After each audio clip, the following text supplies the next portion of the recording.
Hello everyone. Now this food is called bo in our local language, but in English we call it black-eyed peas leaves. So I'm going to be showing you how we cook this kind of food in our own way. We are going to cook it with eggs, as you can see. So the first thing you are going to start doing is you have to first start picking the leaves, like the way you're seeing. You have to pick the leaves one by one. It's a lot of work. It takes time, but it's also not as hard as it seems to be. So please make sure you watch this video until the end so you see how I will cook these black-eyed peas leaves in our local way, and also subscribe to the channel in case you have not. So after picking the leaves, you have to put it on a sun for it to wilt a little bit. Then after, we do this, what you're seeing she's doing in the video. We do this to get rid of the soil that might not have gotten out of the leaves yet. So when you do this, the leaves will come out, and also some other particles that are not necessary in the food to come out. Yeah, so that's what you do.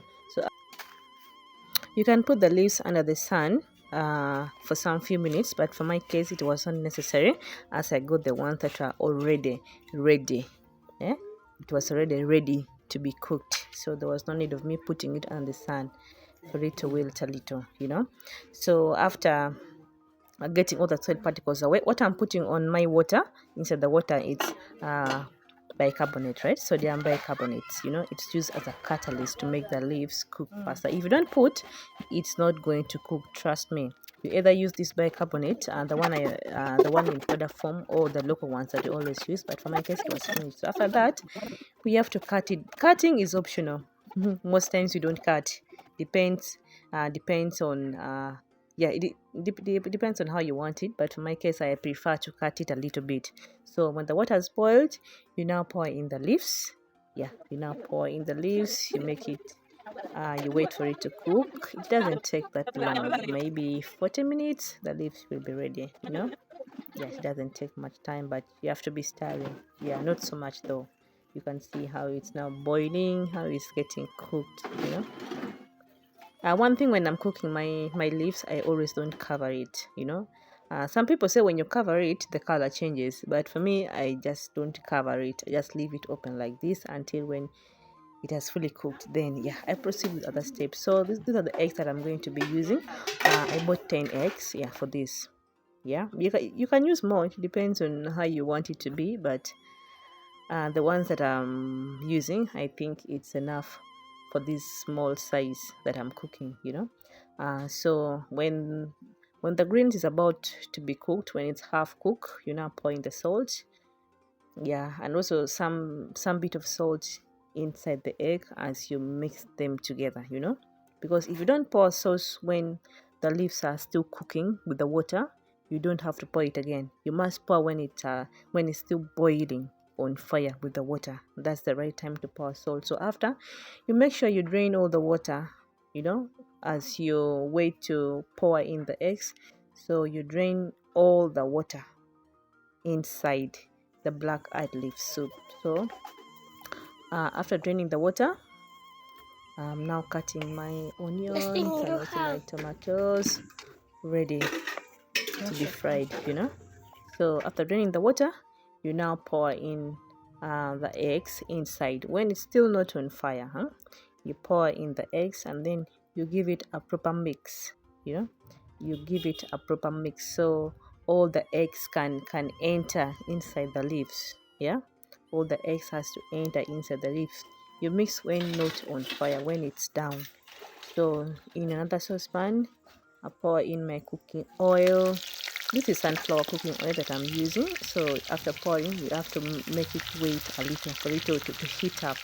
And then I pour in my onions. When the onions are half cooked, no, I mean not half cooked, when they're already golden brown, I now pour in my tomatoes. I stir, I give it a proper mix.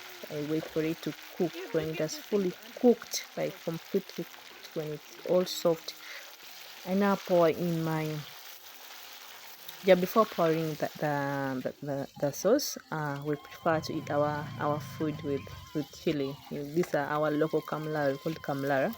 You can use it chili. We love to eat our food when it's cooked with chili. Not very hot, not very spicy, because we have children at home. They do eat, but we have to put just a little bit of it inside our food. We prefer to cook with it, yeah, not just adding when the food is already served in the food.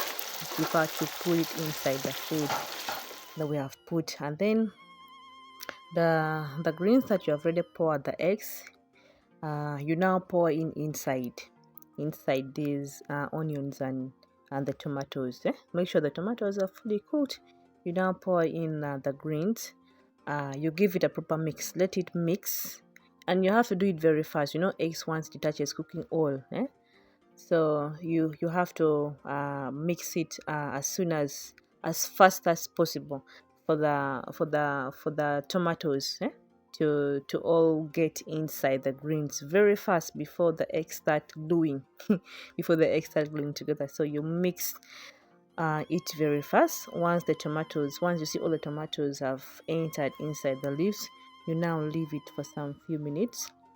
Let the eggs glue itself on the leaves without over mixing. When you over mix, they're going to spread themselves, so you don't have to over mix.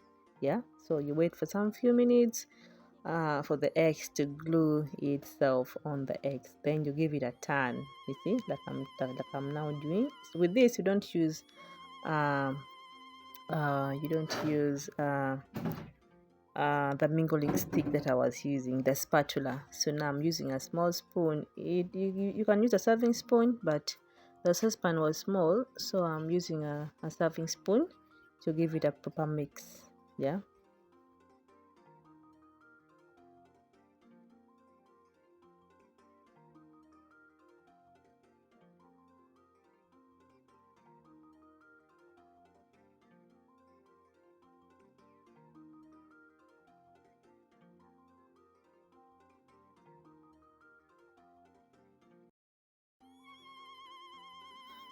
Now, when you feel you have completely turned all of them, when you have completely turned all of them, I now get in my spices, other ingredients like the ricos, the curry powders. So I don't always pour them straight like that. It's not good to pour it straight like that, because how are you going to mix when you pour it like that? So I always mix them with water,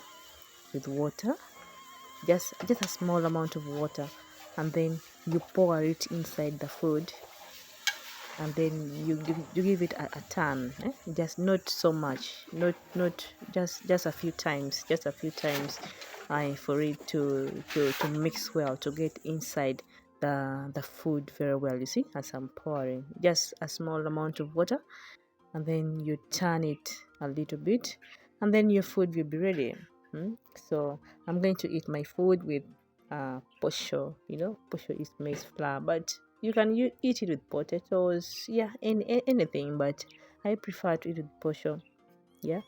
So thank you so much for watching from the start until the end. Please share my video, also giving your comment on how you cook your black eyed peas. Bye bye.